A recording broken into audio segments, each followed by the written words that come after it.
Hello and welcome to our final thought for the day for this Advent and Christmas season from St. Peter's Elworth.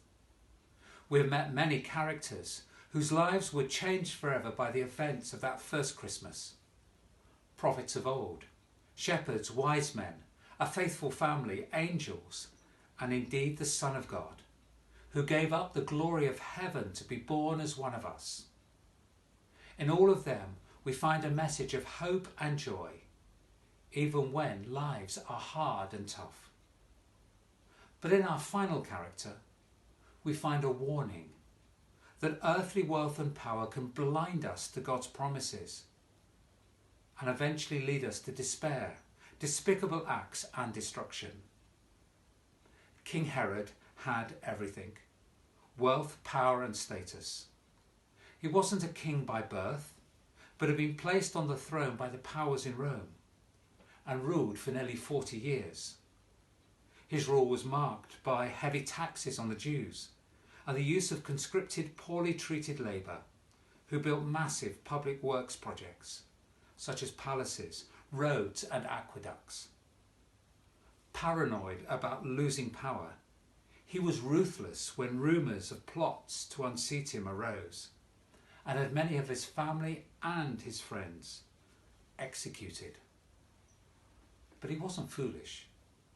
So when the wise men visited towards the end of his rule, he set up a subtle and cunning plan to ensure his reign wouldn't be threatened, and by lying about his intentions, set a trap to capture and destroy the fledgling king.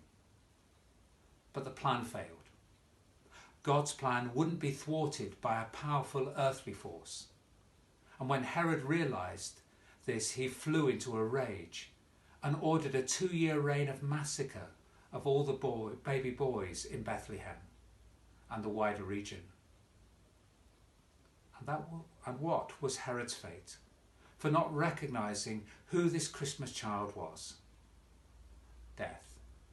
Not with a peaceful transference of power to an heir, but a division of his empire in 3 to feuding sons.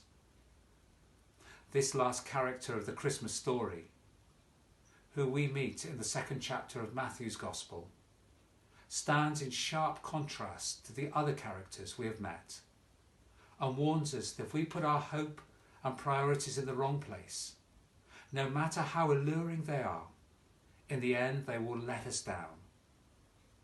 But if we heed the warnings of King Herod's story and recognise, along with all our other nativity characters, that Jesus is the Son of God, who dies to remove the consequences of sin from us, and in his resurrection proves the words of the angels to be true, then we can know joy of living in this world and forever with Jesus as our rescuer, our Saviour and our King.